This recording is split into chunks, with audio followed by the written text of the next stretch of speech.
cold water called the Loving Cafe. Oh, really? Okay. I highly recommend it. I'll check that out. Yeah. No animal products anywhere in the restaurant. There you go. So I'm Derek Reeves. I'm here with Access Fort Wayne and Community Radio 95.7 FM WELT. And I'm here with Mr. Myron McKinley. Pleasure, brother. Who is the music director for Earth, Wind, and Fire. Yes. And it's great to meet you. You know, I've found out about you. I've been a fan of your work for a while now. That means a lot. Well, hey, I appreciate that. But also I've been a fan of Earth, Wind, and Fire for a long time. Yeah. And so there's so much that I want to ask you. Okay. But I realize that our time is kind of limited. But can you tell us a little bit about, you started playing at a very early age. Started around 3, yeah. About 3 years old. Yeah. So at that age, was it like a method? Was it like Suzuki piano or? No, actually, to be honest with you, we didn't get into the actual classical training until around 4. Okay. 4 or 5. But the first thing I started was this revolutionary teaching, and this guy named was Elder Ross. And he was known all through California for the way he taught. Mm-hmm. And he taught with this number system. Which is kind of close to what the country music do, 2, 5, and all. Okay. He taught with that, and he had numbers for all these chords. Okay. And it was kind of ingenious because it helped people just kind of understand. Mm-hmm. Problem is, you only played in one key. Mm-hmm. And so it really wasn't for pianists to go too far, but for you to start out, mm-hmm. you kind of knew how to play basic chord structures for different things. Was that key C major? F. F major. F. Why F?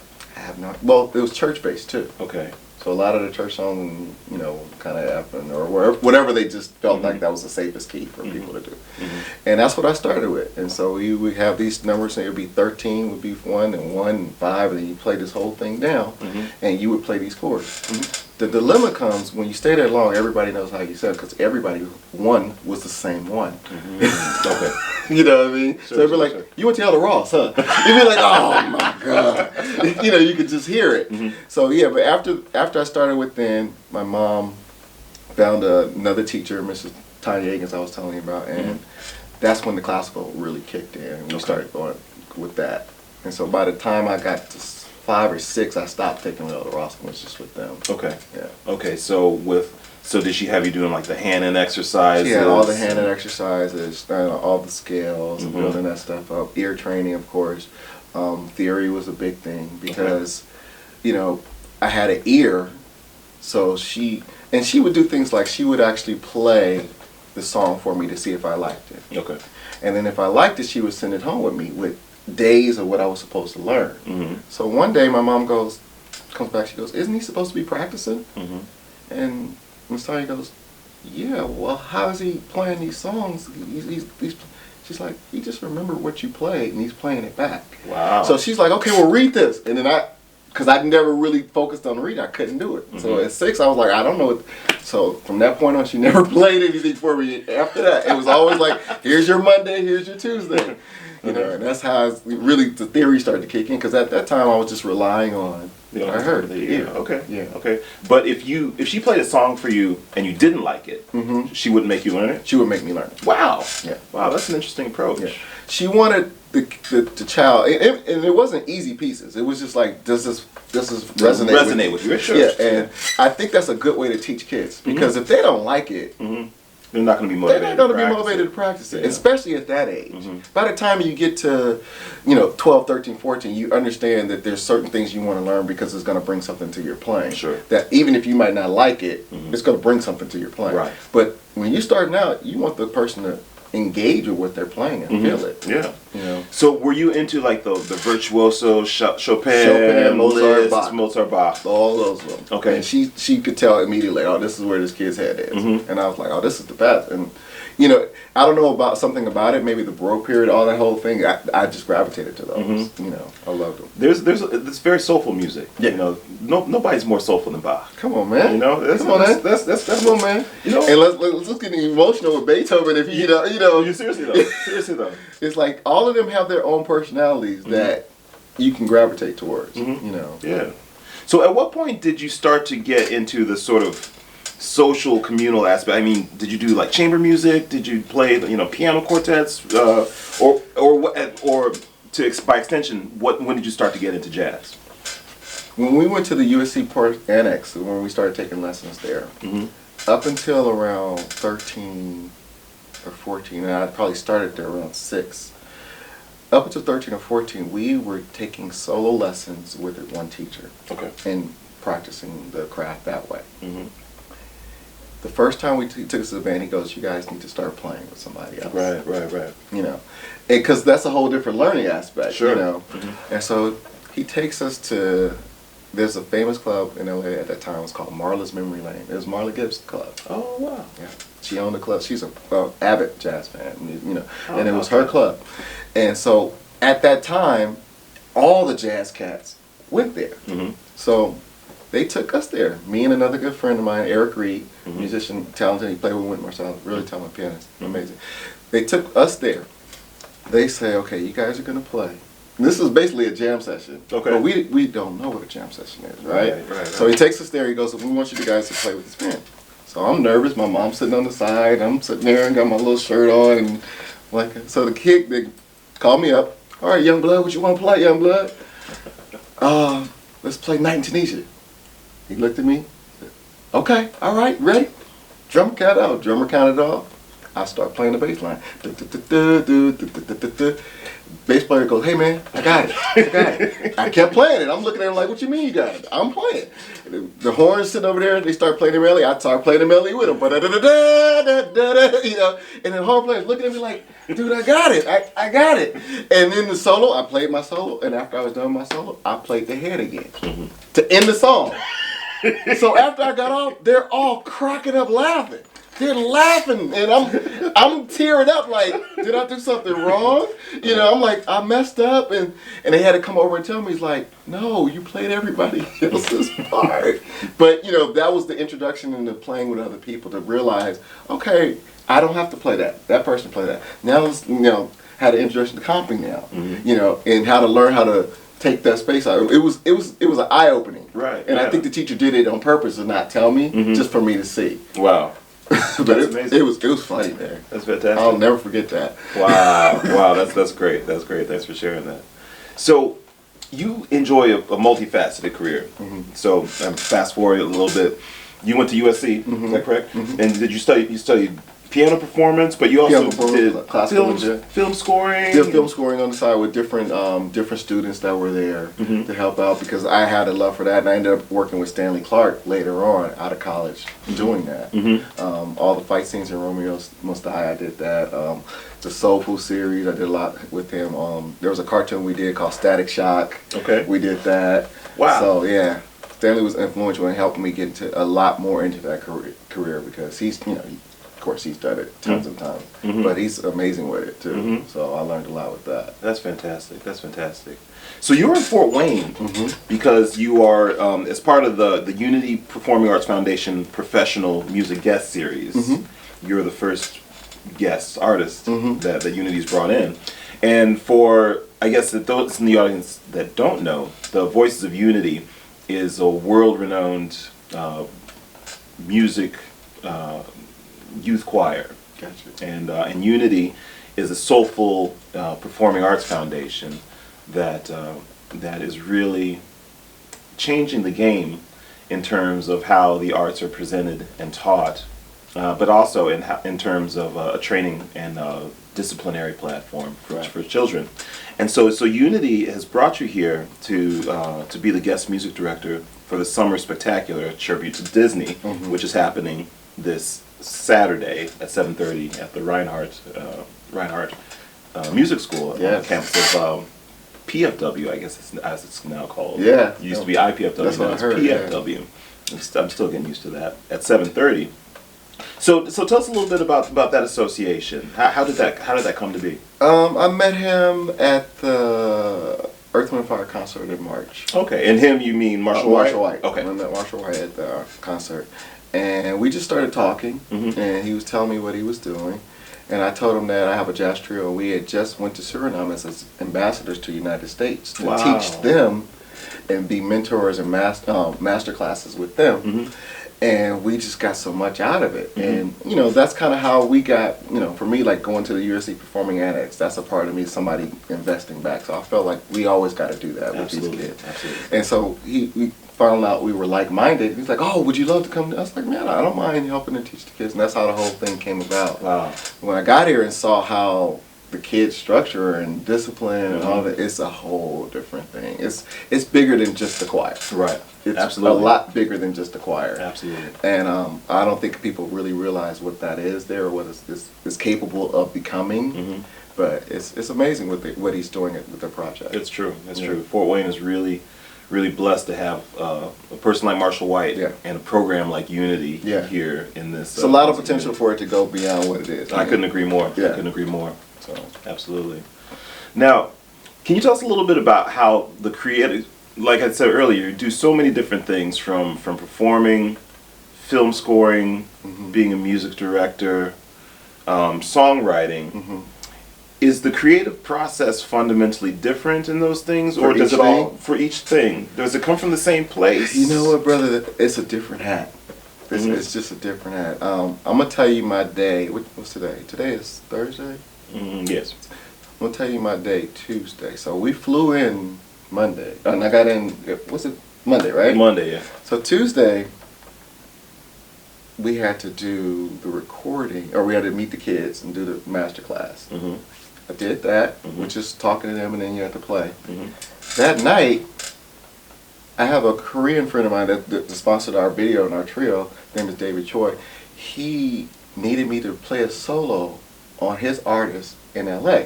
So he sends me the track. Okay. This is 12 o'clock at night, because they're, you know, sends me the track. Here's 8 bars with track. We need you to solo on it. So I did 4 bars of those, 4 solos, and then sent it back that night. Then the next thing I had to do is I'm working with Christopher Leonard, who is an amazing composer, and he needed cues done. So then I had to load up the computer, put this video in there, and start doing these cues. And so it's different hats. You have to decide. You know, when it's a solo, you got to go into the thing of how you solo, and even the production aspect, because you're the only one doing it. Nobody's recording for you. Sure. And then you have to put on the production aspect of it when you're doing cues. You know, how does this fit into the song? Does this sound right? Is this mixed there? So you kind of have to have a good grasp of the whole concept of what music is encompassing. So when you're going to do the solo aspect, if you know how it's supposed to sound, then you're going to tailor it that way. If you're going to do the writing aspect, then once again, if you know how it's supposed to sound, you can't just say, oh, I'm going to just soloist and I'm going to just do this, because that's not what it's calling for at that point in time. Right. And I think with working with different groups, and, you know, definitely Earth, Wind, and Fire, because they're parts. It's part-oriented. Earth, Wind, and Fire's music is like a puzzle, and if everybody's playing their part, that puzzle comes out to be amazing. But if you try to just do something else crazy, it's not going to fit right. And I had to learn that, you know, especially early on getting there. Sure.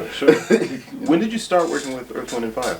Like 2001, right after Whitney Houston. I left when I was done with Whitney Houston. When she stopped touring, I went with them. And how long were you with Whitney? About a year, about 2 years. 2 years. Yeah. Okay. Now, was it fundamentally the same role? No, I wasn't the music director. The music director was Michael Baker. Okay.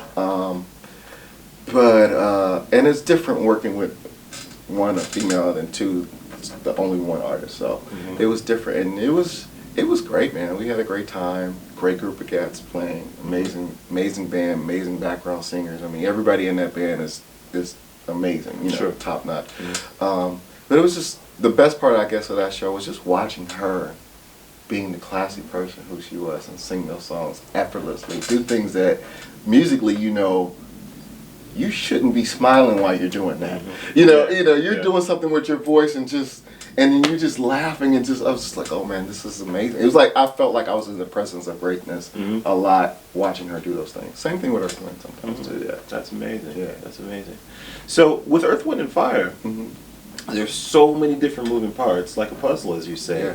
To what extent do you have to, when you go to a different city, is it always the same musicians? Is it always the same people? We have our same band that we've been traveling with. Pretty much the same. The band we have now has probably been together about 8 years.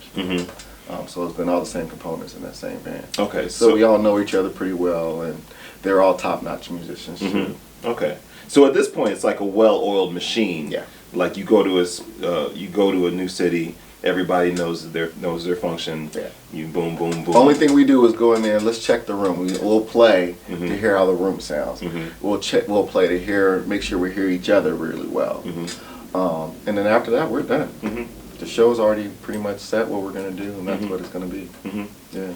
Now, is it the same touring show like from year to year, or who decides what songs you do? Because there's such an amazing catalog. Philip is a good judge of the audience, so he'll flip some certain times. He also changes. We usually change once a year, depending on what we're doing. Like for example, we did the Niles Rodgers and Earth, Wind and Fire. That was a whole different set.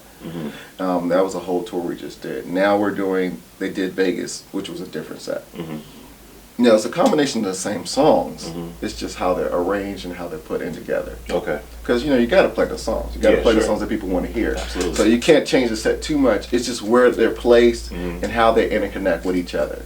And that's the fluidity of the show that I'm supposed to help with Philip when I want this to go to here, I want this to go to here. Okay, now I got to make sure all those transitions are seamless, so it just feels like this whole little thing. You know.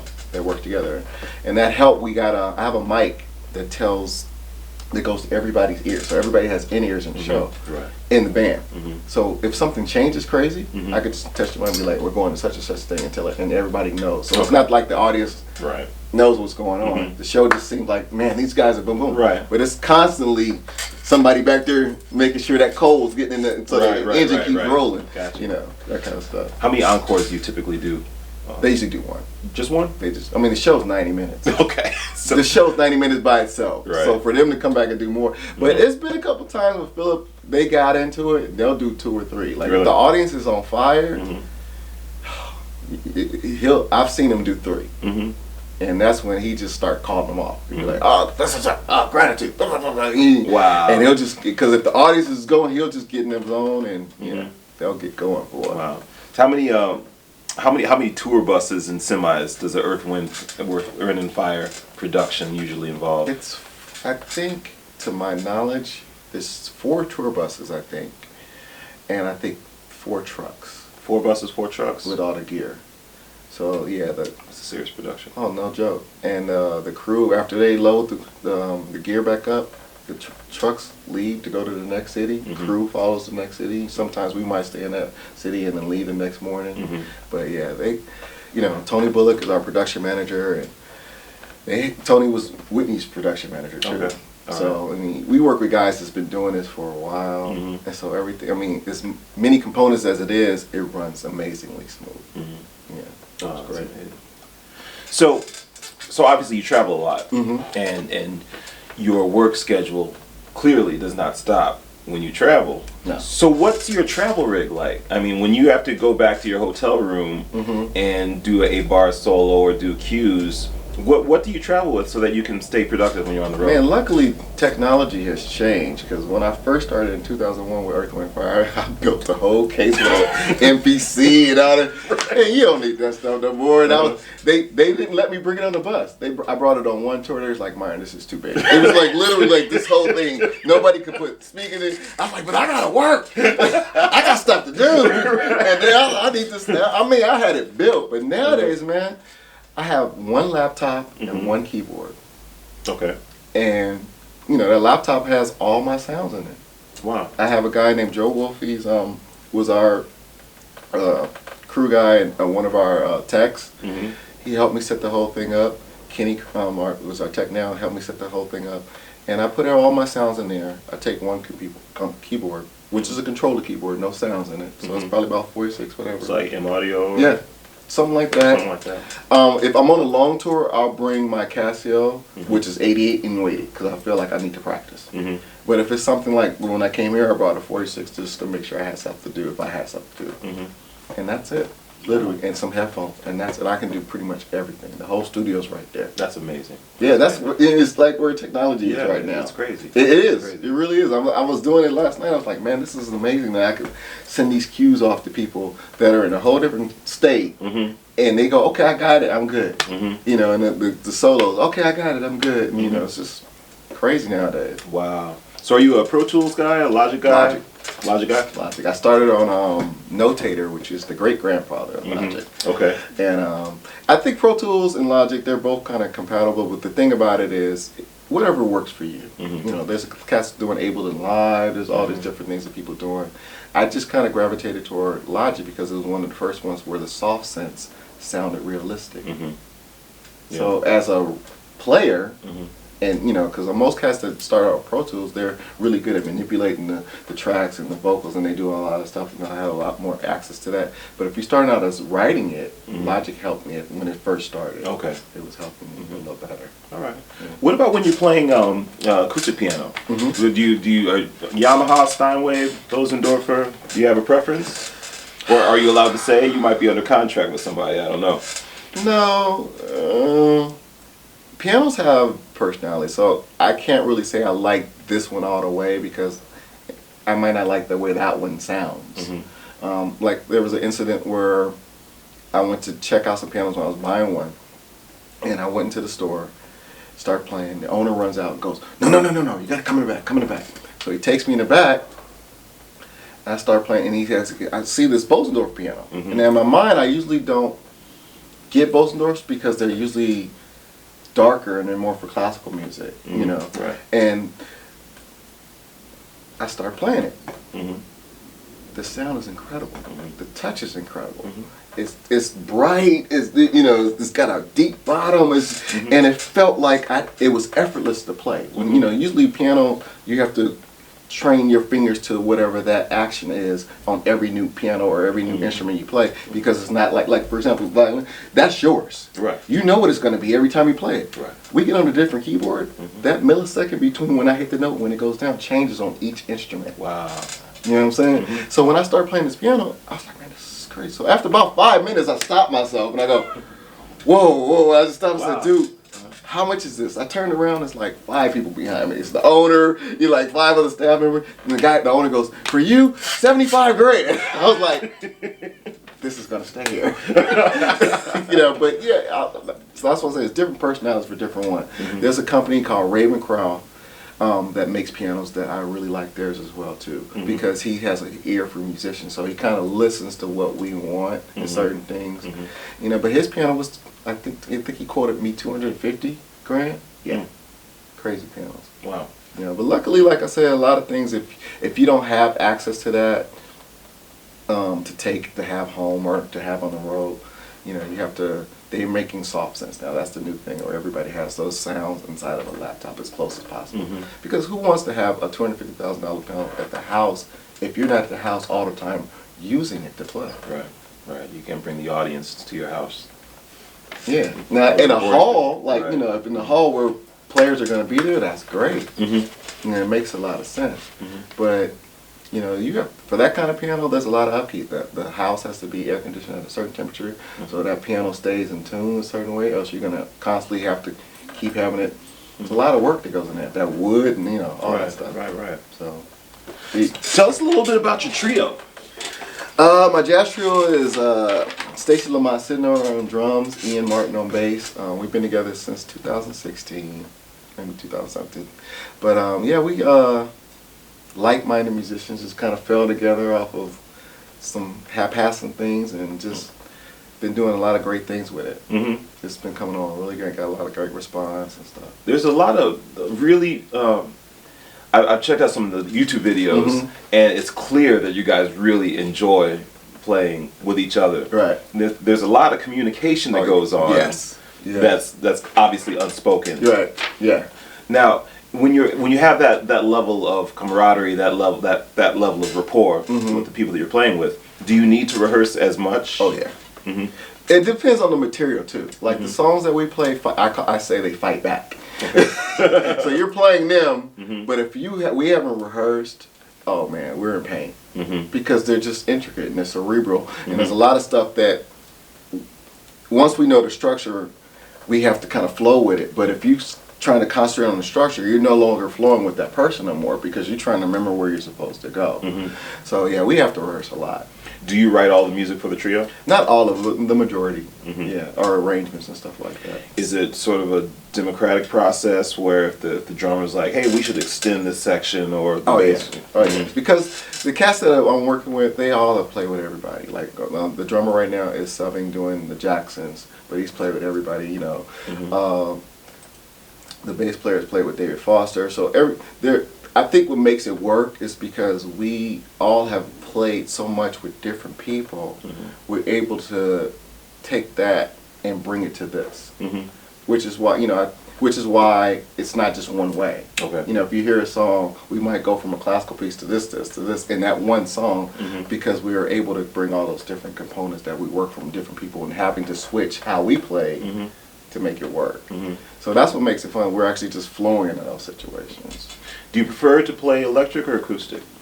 If it's a great acoustic, I play it. You know, but I've run into situations like I was telling you before. I'm trying to get to the place where I have one thing that I play. Like, you know, you as violist, that's yours. You know what that's going to be. I kind of want that for myself, and not have to keep adjusting, because I feel like every time you do that, you set back whatever you worked on. Yeah. Because now you can't do it on this instrument, because now you got to restart, and so you never really can go further because you're constantly slowly readjusting all the things you just learned of different things. You know. Okay. All right. That's really cool. What do you? I mean, you've got this great career. You got so many things going on.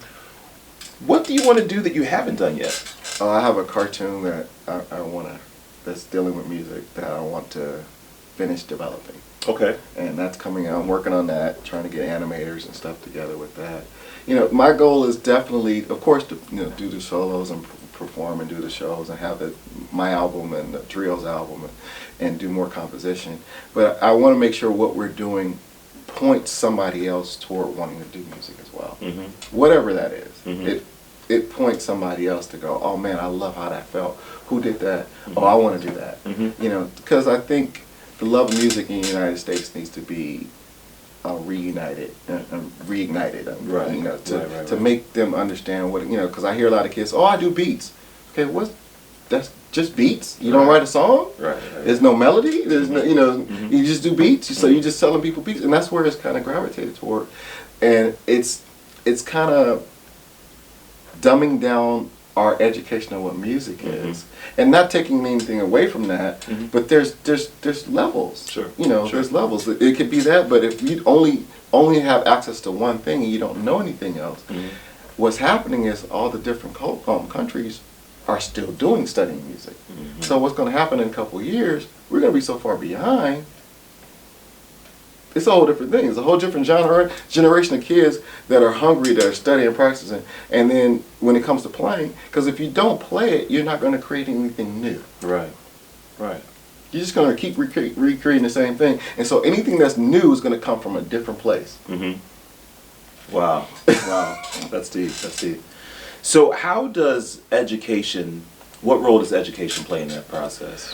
The more they know about it, the more they have access to it. You know, that's one thing I like what Marshall has done. He's taking these kids and making them learn material that they probably never would have played before. Now, whether they like it or not, they're going to have access to something new. You know, and that's the whole thing. As long as they have access to something new, because really, to be honest, the radio station, unless they're doing something or doing it on their own, are not going to play the wide variety. They're going to play whatever they've been paid to play, or whatever's the most current thing. Okay, they might not ever hear about Al Green. They might not ever hear about Al Jarreau and know that somebody can do that for the next Al Jarreau, or somebody that takes a little bit from Al Jarreau to be something else. We might not ever have that. You know, and I think the legacy of music that has come from us, it warrants that. We need that. You know, all the stuff that people have done to get to that level that people are capitalizing on now should be still accessible for these kids to realize, man, this was done here. Right. You know, I mean, it's happened. Look at what Jay-Z done. Jay-Z's taken things from Biggie and people have thought it's great. Not taking nothing away from Jay-Z, but he's done things that Biggie has, or said things that Biggie has said, and nobody knows that Biggie said it, and he's like, oh my God, Jay-Z's so, well, yeah. Or UGK? Yeah, but he's actually, what he's doing is paying tribute to what, you know, to what he came from, but because the knowledge is not there, people don't know that somebody else said it. That's a really good point. That's a really good point. To an extent, it's the same thing that happens in jazz. Exactly. You know, the way that you might quote a section of Donna Lee, use it in a solo. You know, that's how the whole bebop. It's tons of that. Yeah, there's tons of that. You know, I learned there's nothing new under the sun. It's just how you play, where you place it. Wow. Everything that's been played has been played before. It's just how are you placing it, and the feeling that goes along that makes it different. So you've been involved in the music industry long enough to see how record sales have really, you know, the decline of record sales, the rise of streaming, and everything. How are A-level artists really navigating that terrain? Social media, they're doing different things. They're getting money through social media. They're actually doing more performance based now, because you get your money now from performances more than actually the record sales, because they're giving everything away. Right. I just think, you know, just to throw this out there, how can you, Apple for instance, how can they put a 48-hour restriction on a movie when you download or rent it from them, and then after that 48 hours you can't play that movie no more? How come they can't do that with music? I think, you know, it's like what's happening with songs is making people not want to write, because if they give it away, why am I spending, you know, they don't give movies away. Right. You know, it's the same thing with this music thing. So I think nowadays you have to either, even if you're the writer of it and you get it on the artist, are they going to give that material away? Are you the artist?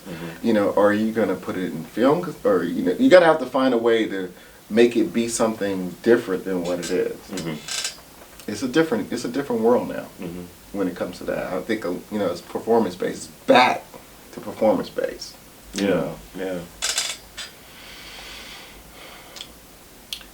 Being involved in different genres of music, whether it's R&B, hip hop, jazz, and I think you may have spoken to this a little bit before, but when you're writing a song for like artists like Shy, for example. The group Shy? Yeah, the group Shy. Okay. You know them? Yeah, man. Okay. Yeah. I could listen to them in high school. No, that's my first MD gig. For real? My first MD gig. Wow. That's why I was like, did you do some research? What you like? A little bit. Because I'm always I consider myself to be a musical eclectic. Okay. You know, so I you know, I was very interested by all the, you know, the breadth of things that you've been involved in. It was that was, you know, very kind of early 90s. So there's probably a lot of MPCs, a lot of programming, that sort of thing. Yeah.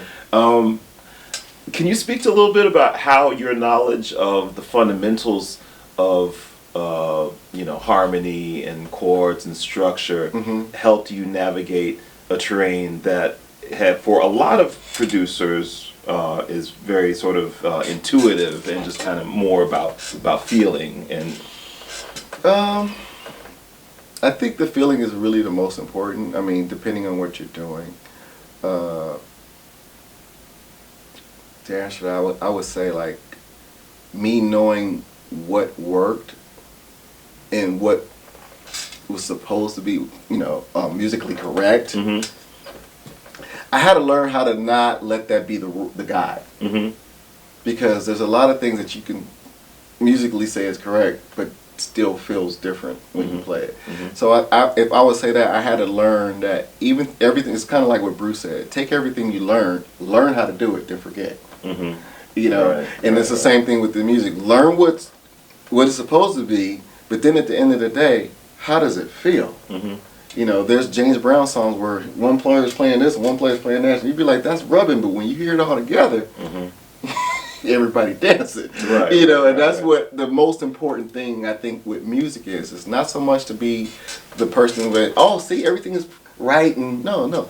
How does it make that person feel? And I think that's for me the most important. You know, how does it make it feel? How does that person feel? Does it touch somebody else? As opposed to going, yeah, everything is in the right beat, everything's in the right chord structure. You know, the minor third is hitting the, you know, as opposed to that, because a lot of the cats that have wrote the best stuff don't have that knowledge. Interesting. So as a musician, and now here's the thing, the cats that do have that have given help to certain things. Like, for example, you could take Charles Stepney, who's one of the great arrangers, who did a lot of stuff underneath Earth, Wind, Fire to help them get to where they are. But that still rawness came from Verdine. And all, you know, and all that raw. So all he did was add a little bit. You know, let's put these strings here. Let's put this synth that's going there. But it just blended. It wasn't like everything's got to be just like this. And I think when it's like that, you lose some of the human aspect of it. Something about the haphazardness or just the uncertainty of what's going on makes music kind of touch people. You know. Yeah. Wasn't Shy based in New York? No, they were in DC. I think they were DC based. Well, the East Coast. Yeah, in any case. DC based. So did you have to do a lot of commuting? Not at all. They came down here, and when we first started touring, they came down here. But they brought the band from Howard, pretty much all the band. One of the drummer at that time was Gordon Campbell, great drummer. Went on to work with George. I mean, amazing drummer. Went on to work, but yeah. They brought their band from here, and they just hired me. I think I had done something else where I was on the radar for that. And they hired me to do it, and it was fun. It was a great tour. After that, I think I left and went with In Vogue. I'm not sure. I can't remember. Yeah. Okay. I noticed that in California right now, there's a lot of sort of cross pollination going on. You know, you have like Kamasi Washington that work with Snoop. You know, and then that whole West Coast Get Down kind of thing. And then Kamasi also playing on Kendrick's album. Are there any hip hop artists that you work with or would like to? Not yet. I love Common. I love Q-Tip. I love Kendrick Lamar, of course. Bruno Mars. You know, I would love to do something with those guys too, of course. I love the cats that are, you can hear their music background in what they're doing. And then you can tell by what they choose to have behind them. You know, and that makes a big difference. And so a couple of those cats are doing it. You know, I like what they're doing, and to bring that together that'd be a lot of fun. A lot of fun, you know. Cool. Going back to education, sometimes I feel that pianists have an advantage. I guess pianists and guitarists playing chord-based instruments as far as developing their harmonic vocabulary. Is there a resource or a practice or a procedure that you would recommend for instrumentalists that are used to playing, more melodic instruments, as far as expanding their harmonic vocabulary? Transcription. Yeah. Pick a song, figure out what the chords they're playing. You know, and write it out. Figure out what makes that chord go to the next thing. Because that's kind of something native to piano players. You kind of got to do it. If you're going to play a song, you got to know what that is. But for guys who are more playing one note, you know, especially in a big section, you just got to worry about your note. You'll hear the big sound, but you don't necessarily, unless you just got an amazing ear, you wouldn't know where every note everybody's playing. You're just playing your part. And so the more that you do that, the more you'll start to hear how those things help together for cats that want to do that. That's why great string arrangers are can do that, because they hear conceptually. Myron, it's been such a pleasure. Thank you, brother. I appreciate it. Having this conversation with you. Same with you. And welcome to Fort Wayne. Thank you. Thank you for the experience and the wisdom and just the just the vitality that you're bringing to the city. And we're looking forward to the concert on Saturday. Me too. And wishing you much continued success. Thank you, brother. In the future. Thank you, brother. Hey, thank you. My pleasure. All right. Thank you, Mike.